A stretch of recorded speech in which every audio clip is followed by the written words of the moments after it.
नमस्कार दोस्तों, कैसे हैं आप सब। दोस्तों, आज हम श्रीमद् भगवद गीता के अगले श्लोक की ओर बढ़ने जा रहे हैं। श्लोक क्रमांक 60। यतो तो यहापि कौन्तेय पुरुषस्य विपिश्चतिह इंद्रियाणि मर्माथिनि हरन्ति प्रसंभ मनः। इसका अर्थ है, हे अर्जुन, इंद्रिय इतनी प्रबल तथा वेगवान है कि वे उस विवेकी पुरुष के मन को भी बलपूर्वक हर लेती है जो उन्हें वश में करने का प्रयत्न करता है। तात्पर्य, अनेक विद्वान ऋषि, दार्शनिक तथा अध्यात्मवादी इंद्रियों को वश में करने का प्रयत्न करते हैं, किंतु उसमें से बड़ा भी कभी कभी विचलित मन के कारण इंद्रिय भोग का लक्ष्य बन जाता है।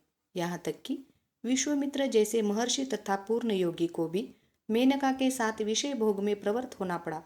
यद्यपि वे इंद्रिय निग्रह के लिए कठिन तपस्या तथा योग कर रहे थे। विश्व इतिहास में इस तरह की अनेक दृष्टांत है। अतः पूर्णतया कृष्ण भावना भवित हुए बिना मन तथा इंद्रियों को वश में कर सकना अत्यंत कठिन है।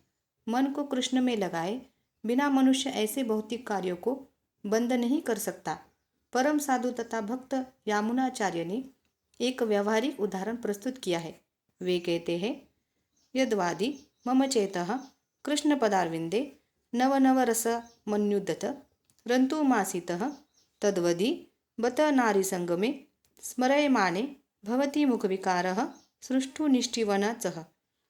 जब से मेरा मन भगवान कृष्ण के चरणाविंदों की सेवा में लग गया है और जब से मैं नित्य नव दिव्य रस का अनुभव करता रहा हूँ, तब से स्त्री प्रसंग का विचार आते ही मेरा मन उधर से फिर जाता है और मैं ऐसे विचार पर थू थू करता हूँ।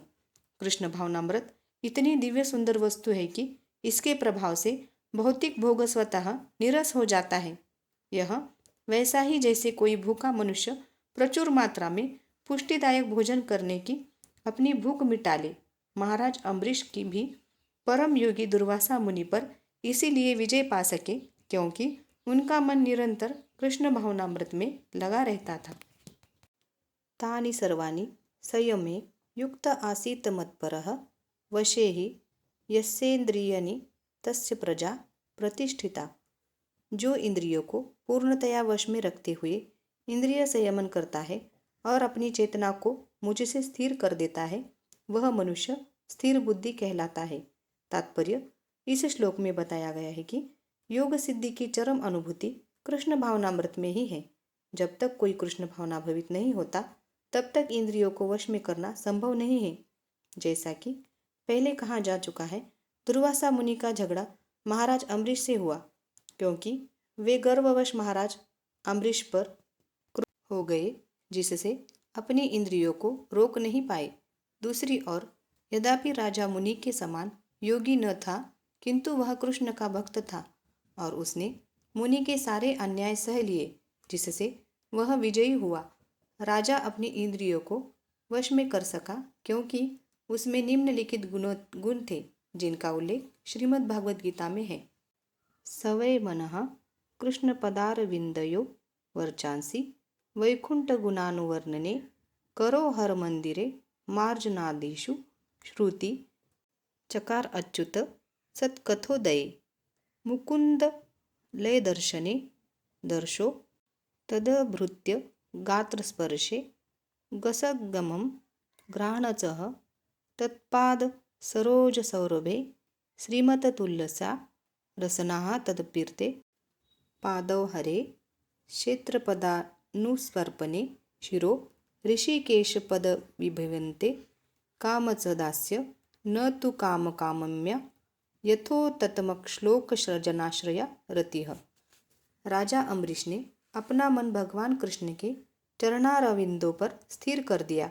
अपनी वाणी भगवान के धाम की चर्चा करने में लगा दी, अपने कानों को भगवान की लीलाओं को सुनने में, अपने हाथों को भगवान के मंदिर साफ करने में, अपनी आँखों को भगवान का स्वरूप देखने में, अपने शरीर को भक्त के शरीर का स्पर्श करने में, अपनी नाक को भगवान के चरण विंदों पर भेंट किए गए फूलों की गंध सूंघने में, अपनी जीभ को उन्हें अर्पित तुलसी दलों का आस्वाद करने में, अपने पाँवों को जहाँ जहाँ भगवान के मंदिर है उन स्थानों की यात्रा करने में, अपने सिर को भगवान को नमस्कार करने में तथा अपनी इच्छाओं को भगवान की इच्छाओं को पूरा करने में लगा दिया और इन गुणों के कारण वे भगवान के मत पर भक्त बनने के योग्य हो गए।